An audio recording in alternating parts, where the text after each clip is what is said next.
First, before starting my testimony, I want to express my condolences to all of those who were touched by the severe weather that swept through many states over the past 4 days. Our NOAA forecasters and staff are on the front lines in such events, providing warnings and information to their neighbors, your constituents, that help them avoid, cope with, and become weather ready in the face of this fearsome power of nature. I'm proud of the work they do. In recent events, they gave stakeholders accurate outlooks 6 days in advance and timely warnings thanks to the reliable environmental intelligence our Storm Prediction Center in Norman, Oklahoma produces. We know there is still more that can be done, and I will need your help with that, as I have detailed in my written statement. I am here today to talk about the President's FY15 proposal for the NOAA budget.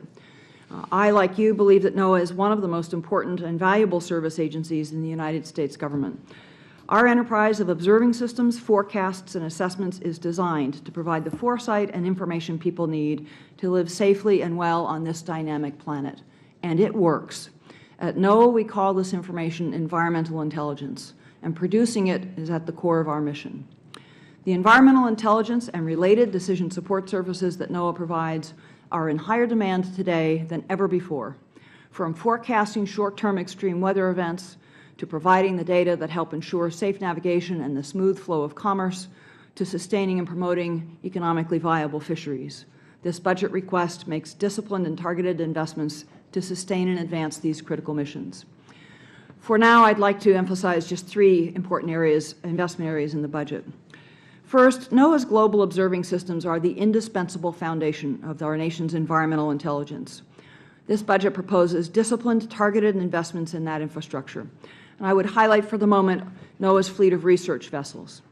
Without investments now, our fleet will shrink by 50% by 2028, which will severely degrade stock assessments, nautical charting, buoy maintenance, and research.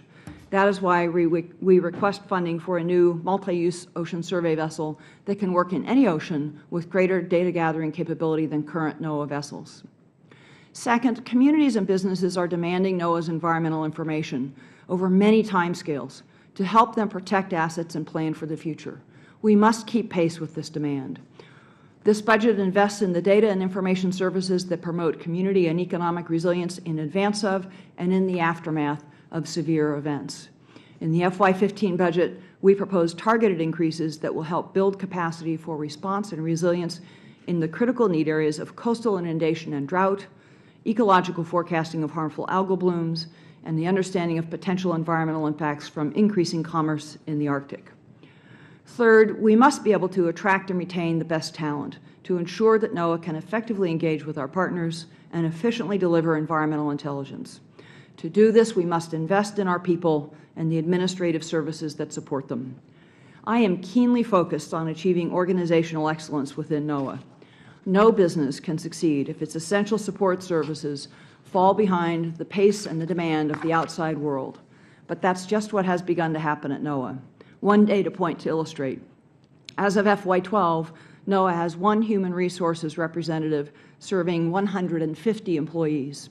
Looking at comparable agencies like NIST, the Coast Guard, and NASA, NOAA is underfunded by almost 1/3.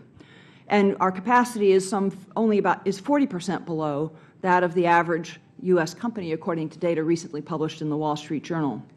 We must reverse this trend if the agency is to function at the level that our citizens, the Congress, and our customers and partners demand. I look forward to working with the members of this committee and our partners and constituents to achieve the goals we articulate through the implementation of our FY15 budget, and I thank you for the opportunity to testify before you today.